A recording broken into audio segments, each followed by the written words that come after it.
اللهم صل على سيدنا محمد وعلى آل سيدنا محمد كما صليت على إبراهيم وعلى آل إبراهيم في العالمين إنك حميد مجيد. قال الله تبارك وتعالى في كلامه المجيد: أعوذ بالله من الشيطان الرجيم. بسم الله الرحمن الرحيم. الحمد لله الذي أنزل على عبده الكتاب ولم يجعل له عوجا قيما لينذر بأسا شديدا من لدنه ويبشر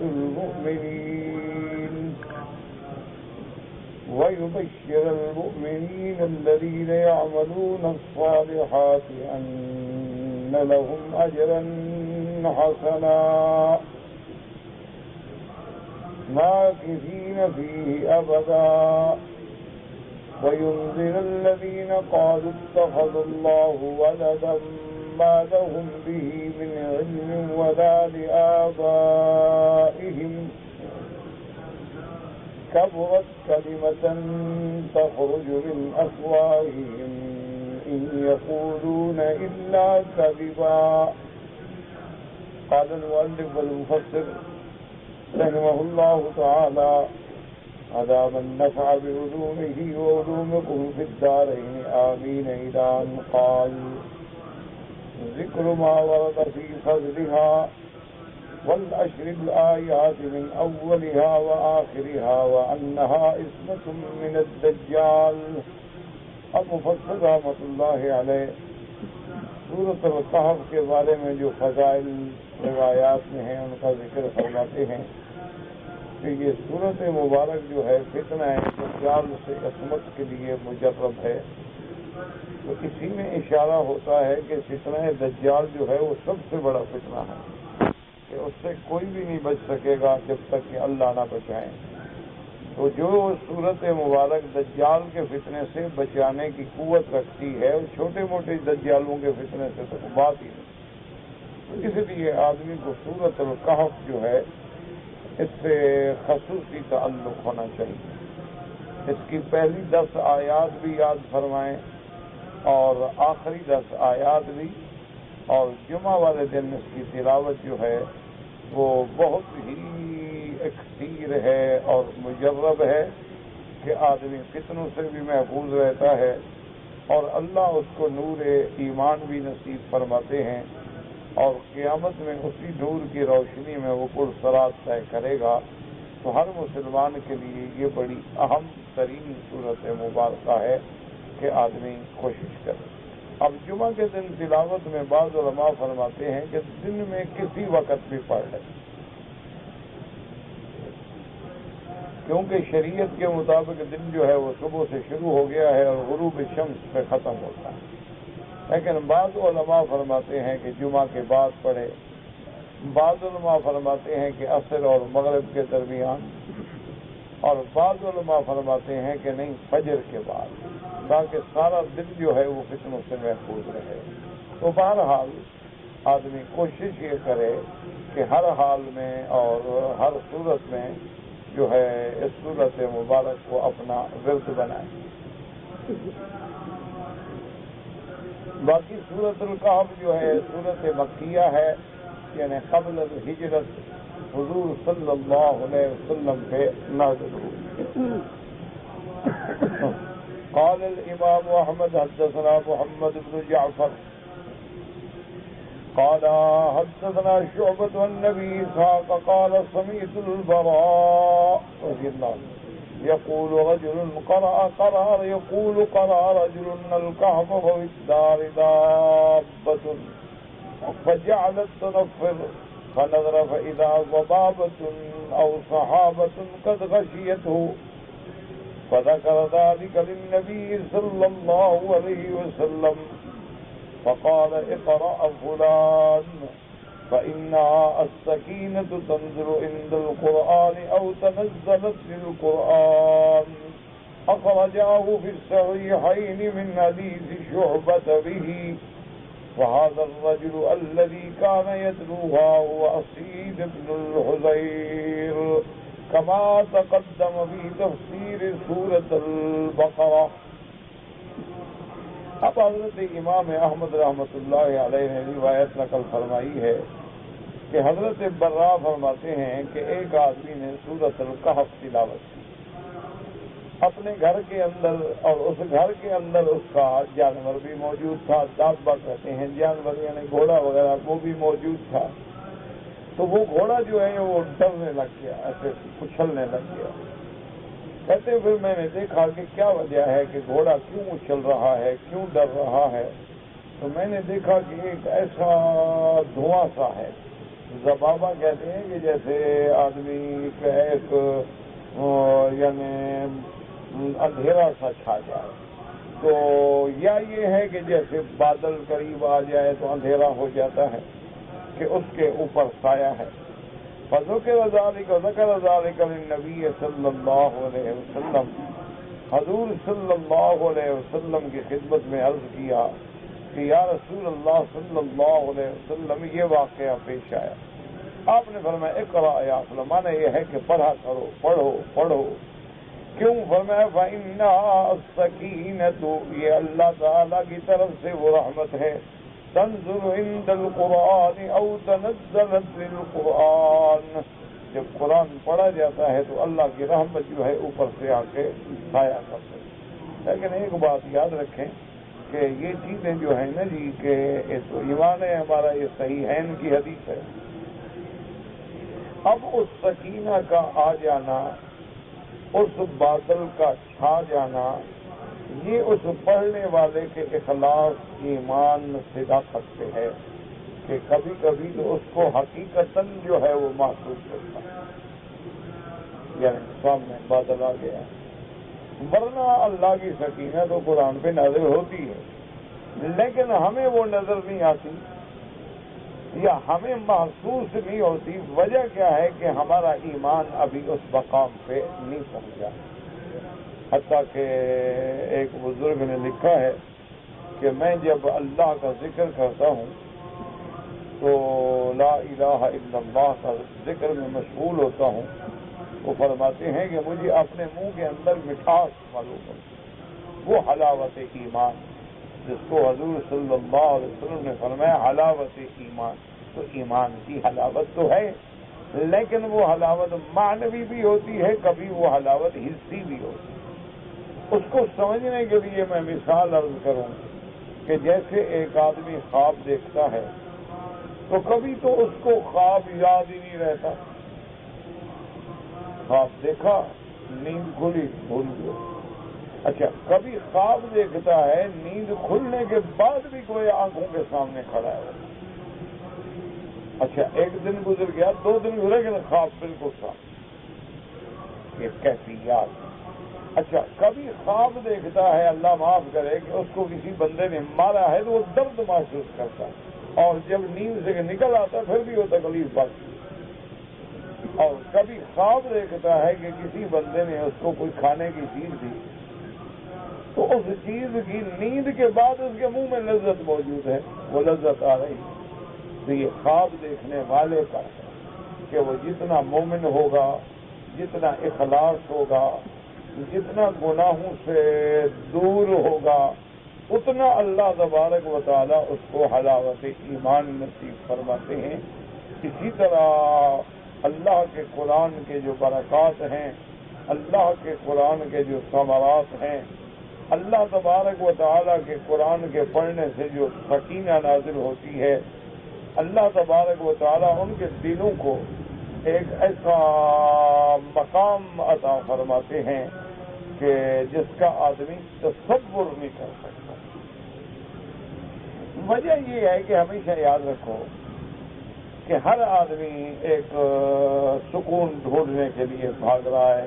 مجھے سکون ہو، راحت ہو، خوشی ہو، آرام ہو، لیکن سکون کا خالق کون ہے؟ تو جب اللہ کا ذکر دل میں آ جائے گا تو سکون کیسے نہ آئے؟ اسی لیے تاریخوں میں لکھا ہے کہ حضرت عبد القادر جیلانی رحمۃ اللہ علیہ کی خدمت میں بادشاہ سنجر نے لکھا کہ میں حضرت اگر مہربانی فرمائیں تو میری درخواست ہے کہ اپنے لنگر کے لیے یہ جو سنجر کی جاگیر ہے، بہت بڑا علاقہ تھا، وہ میں پیش کرنا چاہتا ہوں، وہ قبول فرما لیں۔ تو حضرت نے اس کے بعد اس کو لکھا کہ میرے بھائی، آپ کی مہربانی کہ آپ نے فقیر کا اور فقیر کے لنگر کا احساس کیا، لیکن جو تمہاری چھتری ہے نا، جس کے اوپر اس بادشاہ کے چھتر بنا ہوا تھا، اس کے اوپر جو رنگ تھا وہ سیاہ تھا۔ فرمایا کہ اللہ میرے دل کو اسی طرح سیاہ کر دے اگر میرے دل میں تیرے اس مال لینے کے لیے ایک منٹ کے لیے بھی خیال آیا ہو۔ فرمایا مجھے خیال بھی نہیں گزرا ہے کہ میں کیا کروں گا، جن کو اللہ نے آدھی رات کی سلطنت سے نوازا ہے وہ تمہارے ملک کے سنجر کو لے کے کیا کریں۔ فرمایا کہ جب آدمی آدھی رات میں یا رات کے آخری حصے میں وضو کر کے اللہ کے دربار میں بیٹھتا ہے اور نماز پڑھتا ہے اور قرآن پڑھتا ہے اور تلاوت کرتا ہے اور اللہ کا ذکر کرتا ہے، وہ جب لذت ملتی ہے آدمی، دنیا کی لذتیں سب ہیچ ہیں، یہ دنیا کی آرام جو ہیں وہ سب ہیچ ہیں۔ اسی لیے ہے نا کہ جنت میں جو نعمتیں ہوں گی وہ آپ نے دیکھی ہی نہیں ہوں گی۔ جنت میں جو نعمتیں ہوں گی، ہمارے والد صاحب بھی استاد تھے اور وہ بہت بڑے عالم تھے، تو بہت بڑے مزاح بھی فرماتے تھے، یعنی ایسی باتیں بھی فرما دیتے تھے جو ہنسی کی ہوں۔ تو ان کی خدمت میں ایک دن ان کے دوست بیٹھے ہوئے تھے، بہت بڑے عالم تھے، بڑے اللہ والے تھے، اور ہر وقت یا تلاوت قرآن میں مشغول رہتے یا اپنے سبق پڑھانے میں مشغول۔ تو بڑا عجیب ان کا ایک زندگی کا انداز تھا۔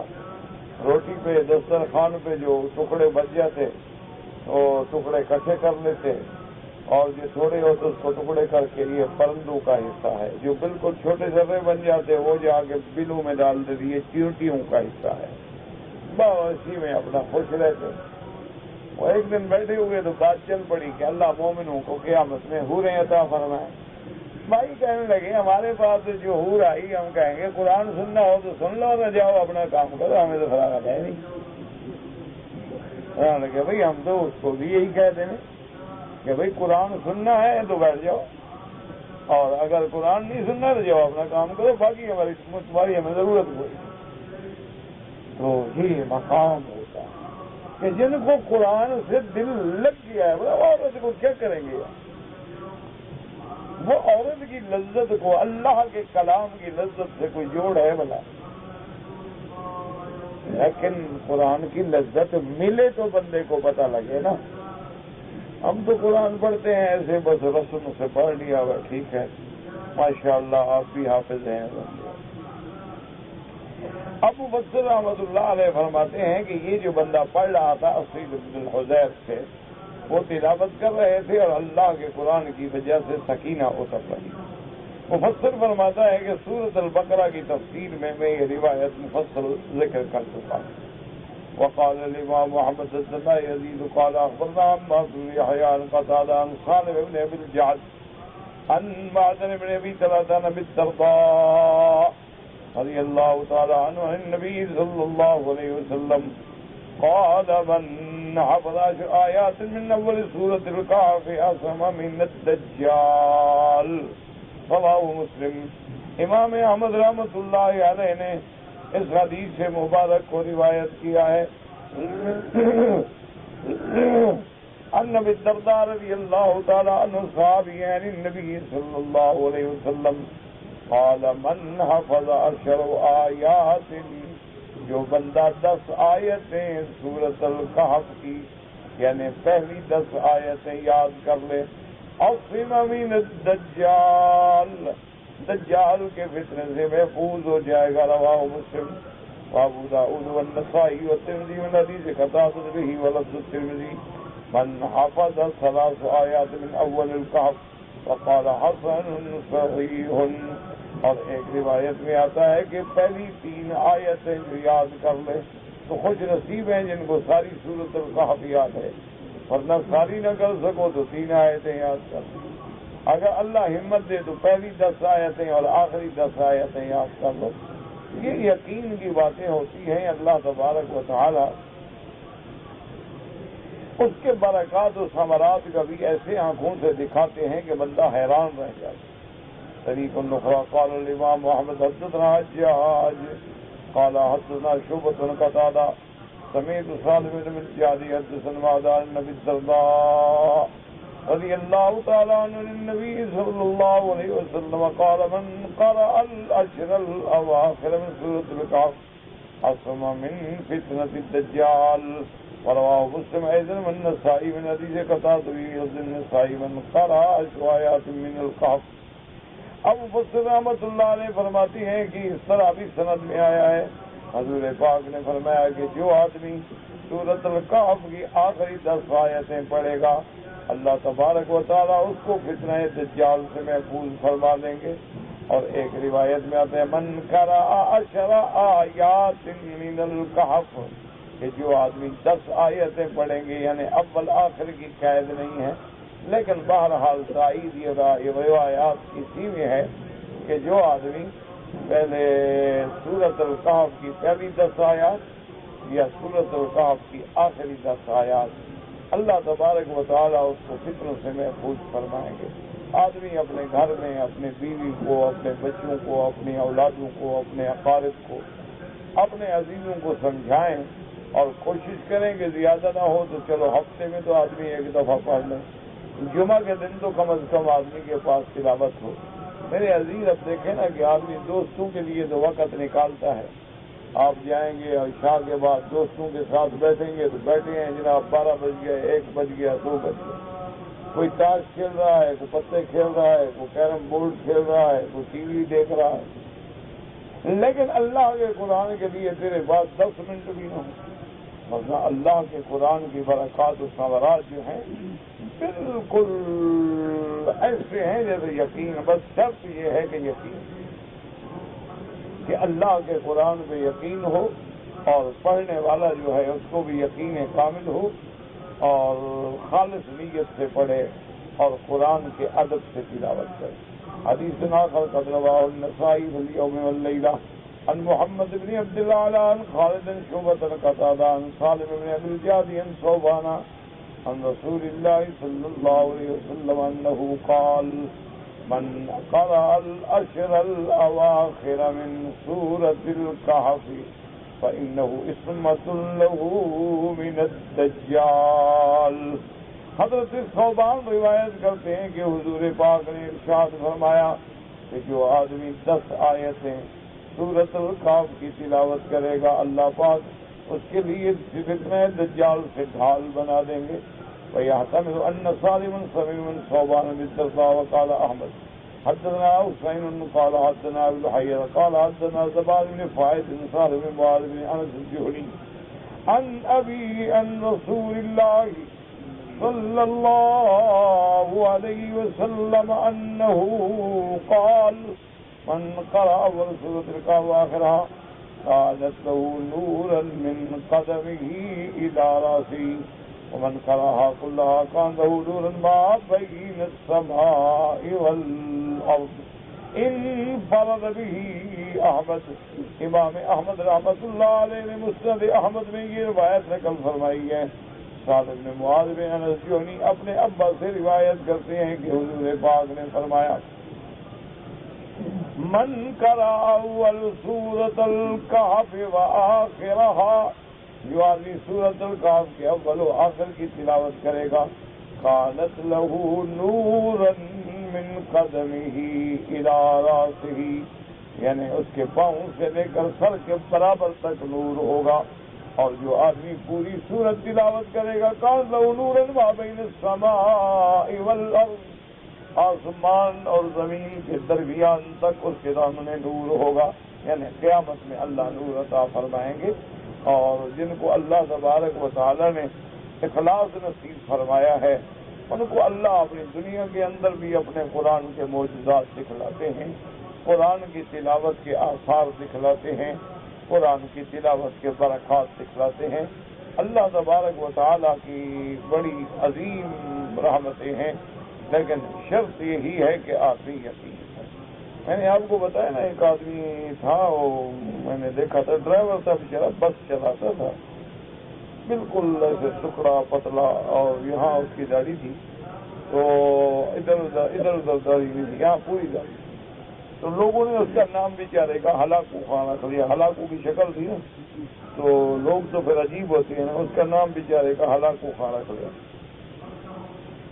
تو اس کی بس میں دو باتیں ہوتی تھی، ایک تو وہ سگریٹ پینے دیتا تھا کسی آدمی کو بس میں، اور سواری جب سوار ہوتی پہلے کہہ رہی میرے بس میں سگریٹ نہیں ہوگی، بیٹھنا ہے بیٹھ جاؤ، نہیں بیٹھنا اتر جاؤ۔ اور دوسری بات یہ ہوتی تھی کہ نماز کے وقت میں اس نے بس روکنی، وہ کہہ دیتا تھا ابھی جہاں نماز کا ٹائم ہوگا میں بس روک دوں گا، نماز جماعت کے ساتھ، میری گاڑی میں بیٹھنا بیٹھو، نہیں بیٹھنا مت بیٹھو، اتر جاؤ۔ بڑا سخت ایک آدمی تھا۔ اچھا، اور اللہ تبارک و تعالیٰ رحمت فرمائے تو وہ گاڑی بھی اتنی تیز چلاتا تھا، اللہ معاف کرے، اس کی گاڑی پہ بیٹھ کے محسوس ہوتا تھا آدمی راکٹ پہ بیٹھے اور آسمان کی طرف اڑ رہا ہے، اتنی تیز گاڑی چلا۔ تو ہم اس کی گاڑی کا انتظار کرتے تھے۔ دو فائدے ہوتے تھے، سگریٹ سے بچ گئے۔ اچھا، دوسرا فائدہ یہ ہو گیا کہ نماز کا وقت ہو جائے گا تو گاڑی خود بخود روکے گا، ہماری جماعت ہو جائے گی، فکر نہیں کرنا پڑے گا۔ کیوں؟ بعض ڈرائیور روکتے ہیں، بعض ڈرائیور نہیں روکتے ہیں۔ اس لیے ہم دیکھتے تھے کہ بھی وہ ہمارے اڈے سے کب گزرے گا، تو اسی حساب سے ہم گھر سے نکلتے تھے کہ بھی ہمیں وہ گاڑی مل جائے۔ اچھا، اس کو بھی مہربانی کرتا تھا، ہمارا لحاظ رکھتا تھا کیا کہ ہم تو اگلی سیٹ کسی طرح منت کر کے سواریوں کو آگے پیچھے کر کے وہ خالی کرے۔ تو بار اس نے مجھے، بس میں نے خود بھی دیکھا کہ بھئی اب وہ سیٹ پہ بیٹھا ہے نا جی، بس وہ قرآن پڑھتا رہے، کوئی بات نہیں کرتی۔ باقی کام کنڈکٹر کے ذمہ ہے، ٹکٹ کاٹنا، اڈے پہ سواری اتارنا، اس نے قرآن پڑھ بس تلاوت۔ جہاں اس کو وضو کا شک ہوا گاڑی بریک مار دی، وضو تازہ بنا دی، با وضو بیٹھنا اور تلاوت۔ تو اس نے مجھے کہا، میں نے کہا ابھی یار تمہارے پاس ہمیشہ نئی گاڑیاں ہوتی، یہ کیا وجہ ہے؟ جب بھی دیکھو تمہارے پاس جو بس ہے ہمیشہ 0 میٹر کے۔ اور میں کہا مکی صاحب 16 سال ہو گئے گاڑی چلاتے، میری گاڑی کو کبھی لکیر بھی نہیں لگی الحمدللہ۔ وجہ کیا ہے؟ کہ اس قرآن کی برکت ہے، اور کیا ہے؟ میرے پاس اور کون ہے؟ میں بھی ڈرائیور ہوں، آپ کو پتا ہے میں تو کتنا تیز گاڑی چلاتا ہوں، لیکن اللہ کے قرآن کی برکت ہے، اللہ نے مجھے حادثے سے محفوظ رکھا، کبھی یاد کریں۔ تو اس لیے مالکان جو ہے وہ انتظار میں ہوتے ہیں کہ بھئی علاقوں کو جو گاڑی نہیں ہے اس کو دے دو۔ ابھی پہلی 20,000 کلومیٹر چلی ہو، کہیں گے اس کو لے لو، اس کو نہیں دے دو تاکہ یہ نئی گاڑی محفوظ رہے۔ تو اس لیے اس نے کہا جی میرے پاس گاڑی نہیں ہوتی، ورنہ اور مجھے کچھ سینگ تو ہوتے ہیں۔ اب دیکھیں کہ ڈرائیور ہے، پابندی سے نماز، سختی سے۔ اور ایک دفعہ مجھے یاد ہے کہ ہم میرے ساتھ بہت مہربانی کرتا تھا، پتہ نہیں دن تھا یا رات تھا مجھے یاد ہے، بہرحال ایک جگہ رکے، مجھے کہنے لگا کہ حضرت آج میرے ساتھ روٹی کھا لیں گے؟ کبھی کوئی بات نہیں، کیا ہے، کھائیں گے بالکل۔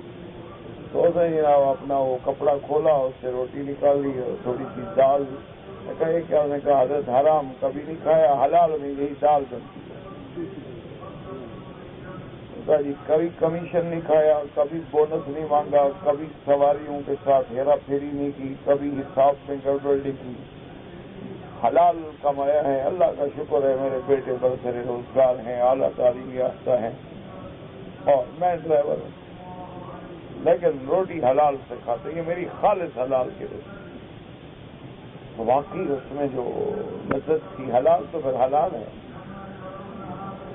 اللہ، ہمیں تو حلال حرام کا پتہ ہی نہیں بابا، آج کل تو کہتے ہیں لذت ہی حرام میں ہوتی ہے، حلال میں کیا لذت؟ انا للہ و انا الیہ راجعون۔ وروى الحافظ ابو بکر بن مردوی في تفسيره بإسناد له غريب عن خالد بن سعيد بن ابي مريم عن نافع عن ابن عمر رضي الله تعالى عنهما قال قال رسول الله صلى الله عليه وسلم من قرأ سورة الكهف يوم الجمعة فتح له نور من تحت قدمه إلى نار السماء يذيع له يوم القيامة وغفر له ما بين الجمعتين. وهذا الذي يذيع فيه النذر وأحسن أحواله الوقف. یعنی حدیث موقوف ہے، مرفوع نہیں، لیکن یاد رکھو صحابہ ایسی بات اپنی طرف سے نہیں کرتے ہیں. ایسی بات صحابہ صدوق ہیں، عدول ہیں، اور صحبت رسول عربی سے مشرف ہیں، اور اللہ پاک نے ان کو محفوظ فرمایا ہے. وہ کبھی ہاں یہ تو ہو سکتا ہے کہ کسی نے صحابی تک غلط بات کر دی، لیکن اگر صحابی نے کی ہے تو لازماً صحیح ہوگی، کیونکہ الصحابۃ کلہم صدوق و عدول. اس حدیث کے مبارک میں روایت میں یہ آتا ہے کہ حضرت ابن عمر فرماتے ہیں قال قال رسول اللہ صلی اللہ علیہ وسلم، میرے آقا نے فرمایا جو آدمی جمعہ کے دن سورۃ الکہف کی تلاوت کرتے ہیں اللہ اس کو نور عطا فرماتے ہیں. من تحت قدمه الى انار السماء، پاؤں سے لے کر آسمان تک. یہ نور کب ہوگا؟ یضیء له یوم القیامت، قیامت والے دن. اور اس کے بعد فرماتے ہیں وغفر له ما بین الجمعتین، اور ایک جمعہ سے دوسرے جمعہ تک جو اس کے گناہ ہیں وہ بھی بخش دیے جاتے ہیں. مراد یہ ہے کہ صغائر گناہ. دیکھو نا اللہ نے ہماری بخشش کی کتنے رستے رکھے. وضو کرو تو گناہ ختم، قرآن پڑھو تو گناہ ختم، سورۃ الکہف پڑھو تو گناہ ختم، 2 رکعت نماز پڑھو تو گناہ ختم. تو اللہ نے تو رحمت کا دروازہ کھول دیا ہے. لیکن اگر ہم بدبختی سے رحمت کے دروازے کو چھوڑ کے گندگی کی طرف جائیں تو پھر ہمارا ہی گناہ، یہ تو پھر ہماری خطا ہے. اب دیکھا نا یہ ایک محل بنا ہوا ہو، آپ کہیں نہیں جی میں نے تو حمام میں رہنا ہے. اب یہ آپ کی اپنی بدقسمتی کہ آپ کو اگر حمام ہی پسند ہے، آپ کو اگر بدبو سے انس ہے، آپ کو اگر حرام سے انس ہے، اس کا کیا علاج ہے کسی کے؟ اللہ تبارک و تعالی یہ عذاب ہوتے. کتنے لوگ ہیں گھر میں خوبصورت بیویاں ہیں، لڑکوں کے پیچھے بات ہے. یہ اللہ کا عذاب ہے. کیا لڑکوں میں کیا گندگی نہیں؟ کیا حاصل کیا کر رہے ہیں؟ گندگی. اپنی بیوی حلال کی گھر میں بیٹھی ہے، رو رہی ہے، خاوند سے محروم ہے، اور وہ خاوند صاحب جو ہے لڑکوں کو. تو یہی میں نے عرض کیا نا کہ اب محل میں اگر تمہیں جگہ حمام میں ملے تو یہ تمہاری بدقسمتی.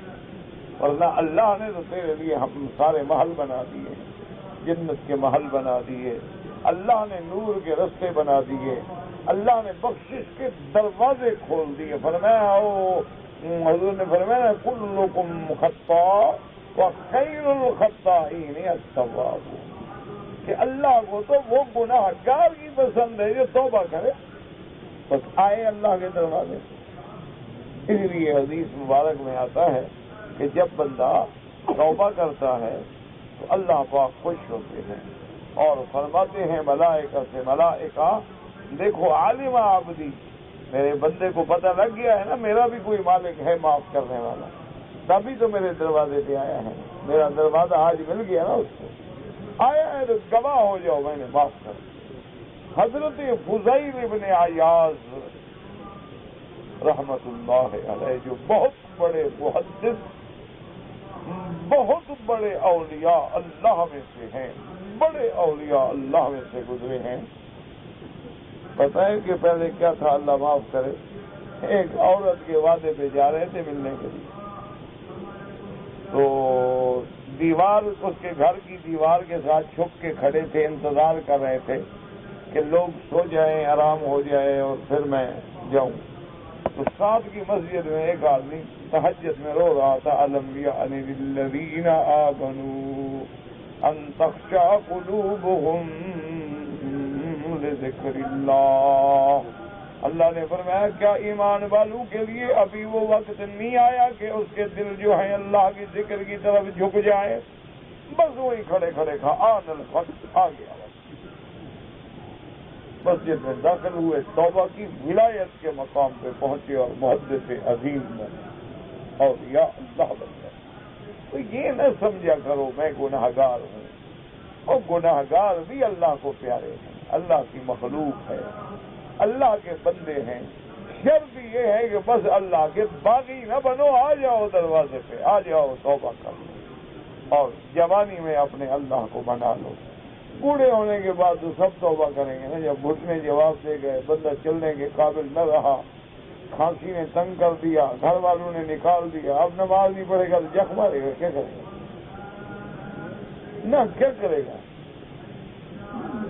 اب آؤ کہ عورت بلا رہی ہے، جوانی ہے، حسن ہے، موقع ہے، لیکن کہو معاذ اللہ، اللہ نے حرام کیا ہے، بہن میں تمہاری طرف دیکھنے کے لیے ہو دیا، پھر دیکھو اللہ راضی ہوتا ہے کہ نہیں ہوتا؟ تم تو گلیوں میں کتوں کی طرح سونگتے پھرتے ہو، کہیں موقع تو ملے، پھر کہتی ہو مکے میں رہتا ہوں، مکے میں تو ابو جہل بھی رہتا تھا، کیا ہو گیا؟ مکے میں تو ابھی لہب بھی رہتا تھا، مدینہ منورہ میں تو سب سے بڑا دشمن رسول عبداللہ ابن ابی بھی رہتا تھا، کعب ابن اشرف بھی رہتا تھا، یہودی بھی رہتے تھے، دشمنان رسول بھی رہتے تھے۔ اسی لیے حضور نے فرمایا قیامت سے پہلے 3 دفعہ زلزلہ آئے گا مدینے میں، اللہ سب گندگی اٹھا کے باہر پھینک دے گا، صرف وہ بچیں گے جو ایمان والے، اور لوگوں کے رہنے سے کیا ہوتا ہے؟ سوال یہ ہے کہ دیکھو کہ اللہ نے صحت دی ہے، جوانی ہے، حسن ہے، دولت ہے، پیسہ ہے، اللہ سے ڈرتا ہوں، اللہ نے زنا حرام کیا ہے، اللہ نے غیر پہ نظر ڈالنا حرام کیا ہے، تو جب تم اس سے نظر بچاتے ہو اللہ حلاوت ایمان نصیب فرما دے، تو لیکن تھوڑی سی محنت کرنی ہوگی۔ اللہ سے دعا کیا کرو اللہ آپ کو بھی توفیق دے، اللہ ہمیں بھی توفیق دے۔ وہكذا روى الإمام سعيد بن منصور في سننه عن هشيم بن بشير عن أبي هاشم عن أبي مجلز عن قيس بن عباد النبي سعيد الخدري رضي الله تعالى عنه أنه قال من قرأ سورة الكهف يوم الجمعة أضاء له من النور ما بينه وبين البيت العتيق هكذا وقع موقوفا۔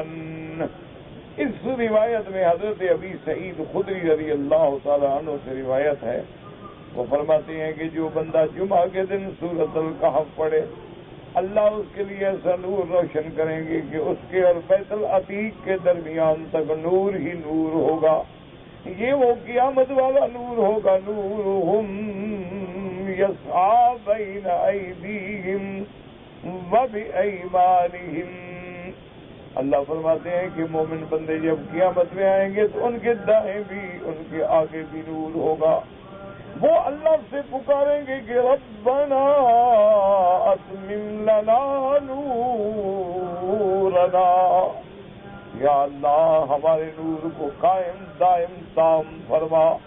وجہ کیا ہے کہ بعض قرآن کی آیات مبارک میں یہ بھی موجود ہے کہ جب مومن اپنے نور میں چلیں گے، منافق بھی پیچھے دوڑیں گے کہ ہم بھی تمہارے ساتھ تھے، ٹھہر جاؤ ہم تمہاری روشنی میں ہم بھی چلے جائیں، لیکن اللہ حکم دیں گے کہ ان کو بتاؤ قیل ارجعوا وراءکم فالتمسوا نورا، حکم ہوگا کہ لوٹ جاؤ پیچھے، تم بھی لوٹ جاؤ پیچھے جا کے نور ڈھونڈو۔ اس کے 2 قول مفسرین نے فرمایا، بعض نے فرمایا کہ لوٹ جاؤ دنیا میں عمل صالح کرتے تو آج تمہیں بھی نور ملتا، لیکن وہ دنیا ختم ہو گئی تو اب نور کیسے ملے؟ یا ان کو چونکہ منافق دھوکہ دیتے تھے، ظاہر ایمان کرتے تھے، اندر کفر ہوتا تھا، آج ان کو بھی اسی قسم کی سزا ملے گی۔ کہیں گے پیچھے جاؤ بھی لے لو نور، پیچھے جائیں گے، فَضُرِبَ بَيْنَهُمْ بِسُورٍ لَهُ بَابٌ، دروازہ بند ہو جائے گا، مومن اپنے نور میں ہوں گے اور منافق اندھیرے میں رہ جائیں گے۔ اس لیے یاد رکھیں کہ اگر یہ نور نہ ملا قیامت میں تو پھر ایک قدم بھی بندہ نہیں اٹھا سکتا۔ اللہ تبارک و تعالیٰ جس کو سورۃ الکہف حضور نے فرمایا، حضرت ابی سعید الخدری رضی اللہ تعالیٰ عنہ فرماتے ہیں، اب مفسر فرماتا ہے کہ یہ روایت موقوف ہے، وقد رواہ الثوری عن ابی ہاشم من حدیث ابی سعید الخدری رضی اللہ تعالیٰ عنہ، وقد اخرجہ الحاکم فی مستدرکہ عن ابی بکر محمد بن المؤمل قال حدثنا الفضيل بن محمد الشعراني حدثنا نعيم بن حماد قال حدثنا هشيم قال حدثنا ابو هاشم النبي مجد الكيس بن عباد بن سعيد النبي صلى الله عليه وسلم قال من قرأ سورة الكهف في يوم الجمعة أضاء له من النور ما بينه وبين الجمعتين، یعنی گویا دو جمعوں کے درمیان میں اس کے لیے نور ہوگا. ثم قال هذا حديث صحيح الاسناد المخرجہ وهكذا رواه الحافظ ابو بکر البيهقي وسنن الحاکم. ثم قال البيهقي رواه يحيى بن كثير شعبة ابي هاشم بإسناده ان النبي صلى الله عليه وسلم قال من قرأ سورة الكهف كما نزلت كانت له نورا يوم القيامة. سورۃ کہف کو جو تلاوت کرے یعنی کامل سورت کی تلاوت کرے قیامت والے دن اللہ اس کو نور عطا فرمائیں گے. اور فی المختارۃ، یہ کتاب ہے مختارہ للحافظ الضیاء المقدسی، انہوں نے یہ کتاب لکھی. عن عبداللہ بن مصعب منصور بن زید بن خالد الجہنی عن علی بن حسین عن ابیہ عن علی، حضرت حسین کے بیٹے حضرت علی روایت کرتے ہیں اپنے ابا حضرت حسین سے. عرب نام محبت سے رکھتے تھے کہ حسین ابن علی، پھر حضرت حسین کا بیٹا علی یعنی علی ابن حسین ابن علی رضی اللہ تعالیٰ عن علی رضی اللہ تعالی عنہ مرفوعا، یعنی انہوں نے یہ روایت حضور پاک سے نقل فرمائی. من قرأ سورة الكهف يوم الجمعة فهو معصوم إلى 8 أيام من كل فتنة وإن خرج الدجال أصم منه. حضرت علی رضی اللہ تعالیٰ عنہ سے روایت ہے کہ حضور پاک صلی اللہ علیہ وسلم نے فرمایا کہ جو آدمی سورۃ الکہف جمعہ کے دن پڑھے گا اللہ تبارک و تعالیٰ 8 دن اس کو ہر فتنے سے محفوظ رکھیں گے. اگر انہی 8 دنوں میں دجال بھی ظاہر ہو جائے تو اللہ اس کو دجال کے فتنے سے بھی محفوظ رکھیں گے. یعنی اندازہ فرمائیں کتنی بڑی نعمت ہے. بسم اللہ الرحمن الرحیم.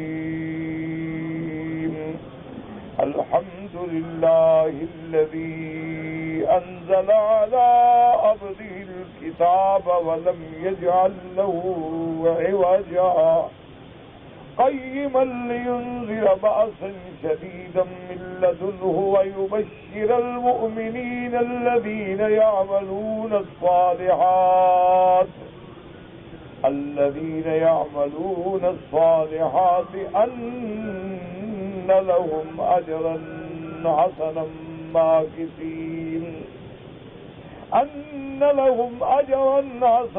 ماكثين فيه أبدا وينذر الذين قالوا اتخذ الله ولدا ما لهم به من علم ولا لآبائهم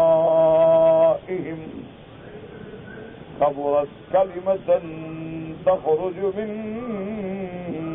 أفواههم إن يقولون إلا كذبا. قد تقدم في أول التفسير تعالى يحمد نفس المقدس عند فواتح الأمور خواتمها فإنه هو المحمود على كل حال وله الحمد في الأولى والآخرة. ولذا حمد نفسه على إنزاله كتابه العزيز على رسوله الكريم محمد صلوات الله وسلامه عليه. اب مفسر رحمۃ اللہ علیہ فرماتے ہیں کہ اول تفسیر میں یعنی ابتدائی تفسیر میں آپ پڑھ چکے ہیں کہ اللہ تبارک و تعالیٰ اپنا حمد بیان فرماتے ہیں سورت کے اول میں بھی سورت کے آخر میں بھی. جیسے آپ نے پڑھا ہے کہ سورت الاسراء کو اللہ نے ختم کیا وَقُلِ الْحَمْدُ لِلَّهِ الَّذِي لَمْ يَتَّخِذْ وَلَدًا. کیوں؟ فَإِنَّهُ الْمَعْمُودُ عَلَى كُلِّ حَالٍ، اللہ ہی کے لیے سارے محامد ہیں، وہ ہر حال میں سزاوار حمد ہے، تمام محامد اسی کے لیے، تمام تعریفیں اسی کے لیے ہیں۔ وَلَهُ الْحَمْدُ فِي الْأُولَى وَالْآخِرَةِ، اس لیے اس صورت کے اندر بھی پہلے اللہ نے اپنی ذات کا حمد فرمایا، اللہ تبارک و تعالیٰ کا ہم اپنے اللہ نے اپنی یہ کتاب، ایسی کتاب جو غالب ہے، ایسی کتاب جو کامل ہے، ایسی کتاب جو شامل ہے، ایسی کتاب جو عجیب ہے، ایسی کتاب جو جامع ہے، ایسی کتاب جو ہدایت ہے، ایسی کتاب جو نور ہے، اتاری کس پہ؟ علی رسول کریم محمد صلوات اللہ وسلامہ علیہ، اپنے پیارے رسول حضرت محمد مصطفیٰ پہ اتاری۔ فَإِنَّهُ أَعْظَمُ نِعْمَةٍ أَنْعَمَهَا اللَّهُ عَلَىٰ أَهْلِ الْأَرْضِ إِذْ أَخْرَجَهُم بِهِ مِنَ الظُّلُمَاتِ إِلَى النُّورِ حَيْثُ جَعَلَهُ كِتَابًا مُسْتَقِيمًا لَا اعْوَجَاجَ فِيهِ وَلَا زَيْغَ بَلْ يَهْدِي إِلَىٰ صِرَاطٍ مُسْتَقِيمٍ واضحًا بَيِّنًا جَلِيًّا نذیرا للکافرین بشیرا للمؤمنین۔ یہ سب سے بڑی نعمت ہے اللہ کی جو اللہ نے اپنے بندوں پہ بھیجی ہے قرآن، ایک ایسی کتاب ہے جو ان کو اندھیروں سے نکالنے والی ہے نور کی طرف، جو شرک کے اندھیروں سے، کفر کے اندھیروں سے، بدعات کے اندھیروں سے، ظلمات معاصی کے اندھیروں سے نور ایمان کی طرف۔ حیث جعلہ کتابا مستقیما، اللہ نے ایسی کتاب بھیجی ہے جس میں کوئی کجی نہیں، جس میں کوئی ٹیڑھا پن نہیں، بل یہدی الی صراط مستقیم، بلکہ ایسی کتاب ہے جو سیدھے رستے کی ہدایت کرتی ہے، ایسا رستہ واضحا بینا جلیا، ایسا رستہ جو واضح بھی ہے، واضح کھلا ہوا روشن۔ اس کے بعد فرمایا نذیرا للکافرین، ایسی کتاب جو کافروں کو ڈرانے کے لیے ہے، جس میں وعید ہے، بشیرا للمؤمنین، اور مومنین کو خوشی سنانے کے لیے ہے، ان کے لیے وعد ہیں، اللہ تبارک و تعالیٰ کی نعمتیں ہیں۔ اس لیے اللہ نے پہلے اپنے محامد کا ذکر فرمایا اور اس کے بعد فرمایا کہ سب سے سزاوار حمد اسی کی ذات ہے، الذی انزل علی عبدہ الکتاب، اور اتنی بڑی نعمت کے ساتھ ذکر عبدیت کیا کہ مقام محمد مصطفیٰ سب سے بڑا مقام ہی عبدیت کا ہے، جو عبدیت میں کامل ہو گیا وہ سب سے بڑا رتبہ لے گیا، اور سب سے بڑا عبد کامل، عبودیت کاملہ کا مالک کون ہے؟ محمد الرسول اللہ صلی اللہ علیہ وسلم۔ اس لیے اللہ پاک نے دونوں صورتوں میں میرے مدنی کی صفت عبدیت بیان کی، سبحان الذی اسری بعبدہ لیلا من المسجد الحرام الى المسجد الاقصى، اور یہاں بھی صفت عبدیت کا ذکر کیا، الحمدللہ الذی انزل علی عبدہ الکتاب ولم یجعل لہ عوجا۔ دعا کریں اللہ ہمیں بھی قرآن کی نعمت، قرآن کا نور، عظمت نصیب فرمائے۔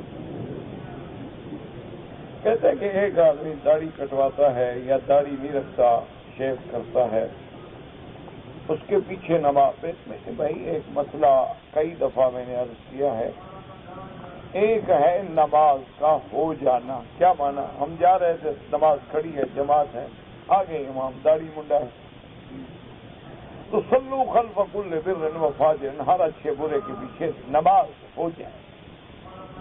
ایک ہے کسی کو امام بنانا کہ اب 10 آدمی موجود ہیں، داڑھی والے موجود ہیں، لیکن وہ اس کو نہ جائے، اس کو امام نہ بنائے، اگر اس کی داڑھی نہیں ہے تو وہ امامت کے لائق نہیں۔ کیونکہ داڑھی کا منڈانا جو ہے بار بار اس طرح پھروانے سے، ایک دفعہ منڈائے تو کب صغیرہ ہے، لیکن بار بار کے اصرار سے کبیرہ ہو جاتا ہے۔ جب گناہ کبیرہ کا مرتکب ہو تو وہ فاسق اور فاجر ہے، تو فاسق فاجر کو تو امام نہیں بنایا جاتا، امام تو متقی پرہیزگار اور صالح بندوں کو بنایا جاتا۔ لہذا بلکہ بعض فقہا تو فرماتے ہیں کہ داڑھی منڈانے والا اذان بھی نہ کہے۔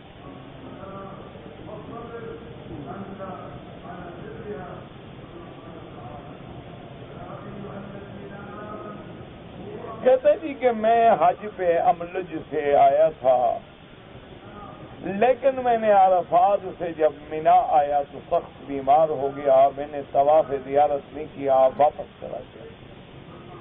اب تندرست ہو گیا، آگے میں نے طواف زیارت کر لیا، الحمدللہ اللہ کی رحمت سے آپ کا حج مکمل ہو گیا۔ ایک بکری دم ادا کر دیں کیونکہ آپ نے بہت تاخیر کر دی۔ ایک ہوتا ہے کہ دیکھنا آدمی بیمار ہے، 10 دن بیمار رہا، 10ویں دن شفا ہو گئی، اسی دن طواف کر لیا، کوئی جرمانہ نہیں۔ لیکن ایک آدمی ہے کہ اس کی بیماری تو 10 دن کے بعد چلی گئی، لیکن طواف کرنے مہینے کے بعد آیا، 2 مہینے کے بعد آیا، 2 دن کے بعد آیا، تو اب اس کو دم لے گی، کیونکہ اب عذر تو رہا نہیں، اس نے خود تاخیر کی ہے۔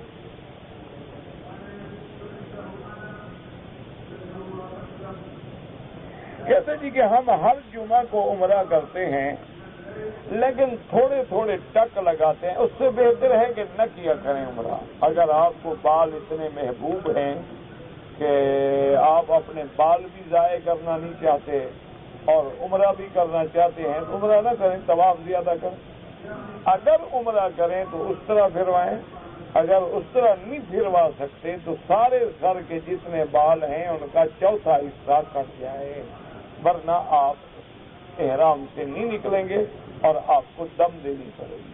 اور ابھی جو آپ نے اس جمعہ عمرہ کیا ہے ابھی بال بھی کٹوائیں اور ایک دم دے دیں تاکہ سب کی ادا ہو جائے، اور آئندہ جو ہے غلطی نہ کریں، کیونکہ جب تک بال نہ کٹ، یہ تو صرف امام شافعی رحمت اللہ علیہ کے نزدیک بھی گنجائش ہے، یعنی امام شافعی بھی نہیں فرماتے ایسا کرو، وہ فرماتے ہیں کہ اگر کسی نے 2-3 بال کٹوا لیے تو دم سے بچ جائے گا، یعنی اس پہ دم نہیں پڑے گی کہ کٹوانے والوں میں تو ہو گیا نا وہ۔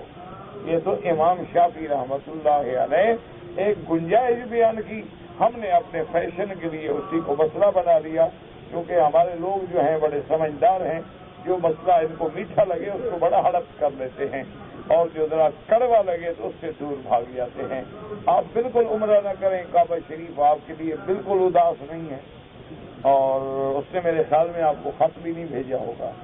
آپ قطعاً عمرہ نہ فرمائیں، اگر کرنا ہے تو سنت کے مطابق کریں، ورنہ آپ طواف زیادہ کر لیں، اپنا فیشن رکھیں ماشاءاللہ، کیونکہ لوگ بیچارے کہتے ہیں کٹنگ میں فرق آ جائے اور بالوں کے شیپ بگڑ جائے، اس کی سیٹنگ ٹھیک نہ ہو بعد میں، تو اگر یہ باتیں ہیں تو عمرہ کرنا کوئی حکیم نے نسخے میں تو نہیں لکھا نا کہ عمرہ ضرور کرو، عمرہ تو ہدایت کے لیے ہوتا ہے، ہدایت تو تمہیں چاہیے نہیں، تمہیں تو فیشن چاہیے۔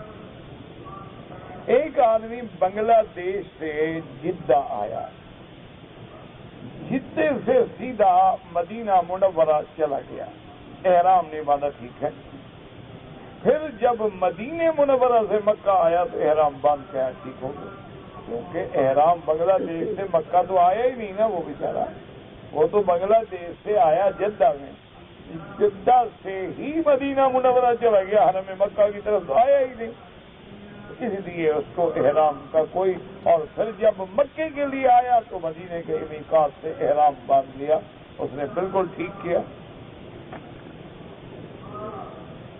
یہ مختلف کافروں کے فرقے ہیں، مجوسی آگ پوجتے ہیں، اور صابی جو ہیں وہ بھی بت پرست ہیں۔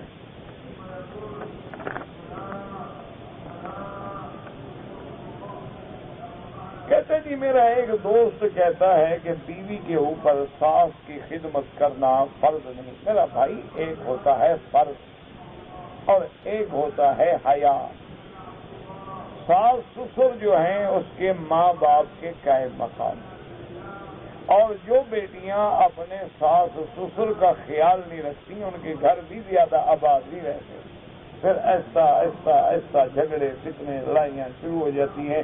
انجام بیٹا ماں باپ سے جدا ہوگا تو اس کو ماں باپ کی بد دعائیں لے ڈوبیں گی، گھر تو تیرا برباد ہوگا. تو ایک ہے فرض اور ایک ہے حیا. عورت پہ فرض نہیں ہے کہ تمہارے ماں باپ کی خدمت کرے، لیکن حیا کا بھی تو کوئی تقاضا ہے نا کہ اگر وہ تمہیں اپنا شوہر مانتی ہے، اگر اس کو تمہارے ساتھ محبت ہے، تمہاری عزت کا احساس ہے، تو یہ اچھی عزت ہے کہ تیرے والد کا احساس نہیں، تیری ماں کا احساس ہو. یہ کیسی عزت کا احساس ہے؟ تو اخلاقیات بھی تو دنیا میں کوئی چیز ہے نا. دیکھو نا جی، اگر فرائض دیکھے جائیں اور ان کا جی شریعت نے مجھ پہ ساس سسر کی خدمت فرض نہیں کی، ہاں جی نہیں کی، تو شریعت نے تو تمہیں گھر سے نکلنا بھی فرض نہیں کیا. تم جو بیداروں میں گھوم رہی ہو، یہ کون سی شریعت پہ عمل کر رہی ہو؟ یہاں تو تمہیں شریعت یاد نہیں آتی، ساس سسر کے لڑنا ہو تو شریعت یاد آ جاتی ہے تمہیں. پھر شریعت پہ رہو نا کہ تیری آواز بھی باہر نہ جائے، تیرے کپڑے پر بھی کسی کی نظر نہ پڑے، تو گھر سے باہر نہ نکلے، تیرے اسم پہ بھی پردہ ہو، تیرے جسم پہ بھی پردہ ہو، تیرے آواز پہ بھی پردہ ہو، تیرے بدن کو تیرے شوہر کے سوا کسی کی نظر نہ پڑے، پھر شریعت پہ چلو. یہ تو نہیں نا کہ جو میٹھا لگے وہاں شریعت یاد آ جاتی ہے تمہیں.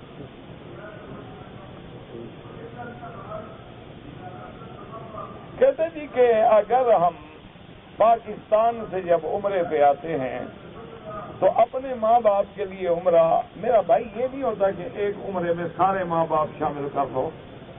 ایک عمرے میں ایک کو عمرہ کرنے کے بعد یا اللہ اس کا ثواب میرے والد کو دے یا میری والدہ کو دے. جیسے حج ایک ایک کے لیے، عمرہ بھی ایک ایک کے لیے، ثواب بھی ایک ایک کے لیے. یہ نہیں ہوتا کہ ایک حج کر کے سارے رشتے دار ایک ہی دفعہ بخشوا دو اور وہ سارے حاجی بن جائیں گے، وہ حاجی نہیں بنیں گے. ایک آدمی نے جس لڑکی کے ساتھ شادی کی ہے، دونوں نے ایک عورت کا دودھ پیا تو دونوں بہن بھائی بن گئے. شادی حرام ہے، فوراً علیحدگی کرو. کہتے جی مجھے غصہ بہت آتا ہے، میں کیا علاج کروں؟ اس کا علاج یہ ہے کہ آپ فوراً لا حول ولا قوت الا باللہ، اسی طرح اعوذ باللہ من الشیطان الرجیم، اسی طرح یہ بھی حکم ہے کہ کھڑے ہو تو بیٹھ جاؤ. یہ بھی حکم ہے کہ اگر تمہارے پاس کوئی پانی قریب ہے تو پانی پی لو. اور اگر ایسے حالات ہیں دوسری طرف چلے جاؤ گے، رخ بدل لو، بات بدل لو، جگہ بدل لو تاکہ تم اس فتنے سے بچ جاؤ، کیونکہ غصہ بہت بری چیز ہے. ایک صحابی حضور کی خدمت میں آئے، انہوں نے کہا اوصنی یا رسول اللہ صلی اللہ، مجھے نصیحت فرمائیں. آپ نے فرمایا لا تغضب، غصہ نہ کیا.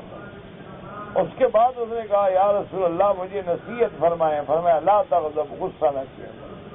اس نے کہا یا رسول اللہ مجھے نصیحت فرمائیں. فرمایا لا تغضب. 3 دفعہ حضور نے حکم دیا کہ غصہ نہ کیا، کیونکہ غصہ جو ہے نا اس میں آدمی اپنے ہوش و حواس کھو بیٹھتا ہے، عقل زائل ہو جاتی ہے، بلڈ پریشر ہائی ہو جاتا ہے، اور آدمی منہ سے ایسے کلمات کفر نکالتا ہے، اللہ معاف کرے اللہ معاف کرے، کہ ساری زندگی کی محنتیں ضائع ہو جاتی ہیں. اس لیے کوشش کریں. باقی وظیفے شریفے تو مجھے آتے نہیں، کسی پیر سے پوچھو. کہتے ہیں جی شیطان کو جب جنت سے نکال دیا گیا تو پھر کیسے بہکانے کے لیے پہنچ گیا؟ جیسے تم یہاں پہنچ گئے، تم کیسے پہنچے؟ اللہ کے بندے، شیطان کو اللہ نے استدراجی قوتیں دی ہیں کہ وہ کہیں ہو دل میں وسوسہ ڈال سکتا ہے. بس یہ ضروری تھوڑا ہے کہ جا کے پہنچ گئے. تعلیم قرآن پر اگر جو لوگ قرآن پڑھاتے ہیں، مدرس ہیں، تنخواہ لینا جائز ہے؟ بالکل جائز ہے. کہاں کھائیں گے کہاں سے؟ تنخواہ نہیں دو گے تو وہ بھی پھر طویل لکھ کے گزارا کریں گے. دیکھو آخر پیٹ تو بھرنا ہے نا، یہ جہنم تو سب کے ساتھ لگا ہوا ہے نا. ان کے بیوی بچے ہیں، ضروریات ہیں. تم اگر ان کو تنخواہیں نہیں دو گے تو انشاءاللہ کبھی فال نکالیں گے، کبھی طویل لکھیں گے، کبھی تمہارے عرس کریں گے، کبھی تم سے چلیسویں کروائیں گے، کبھی تمہارے 11ویں کروائیں گے، روٹی تو کھانی ہے انہوں نے، تو یار ان کو تنخواہ دینی چاہیے، بالکل جائز ہے۔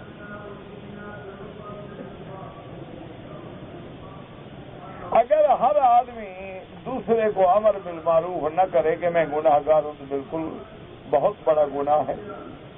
اللہ کا حکم ہے کنتم خیر امۃ اخرجت للناس تأمرون بالمعروف وتنہون عن المنکر۔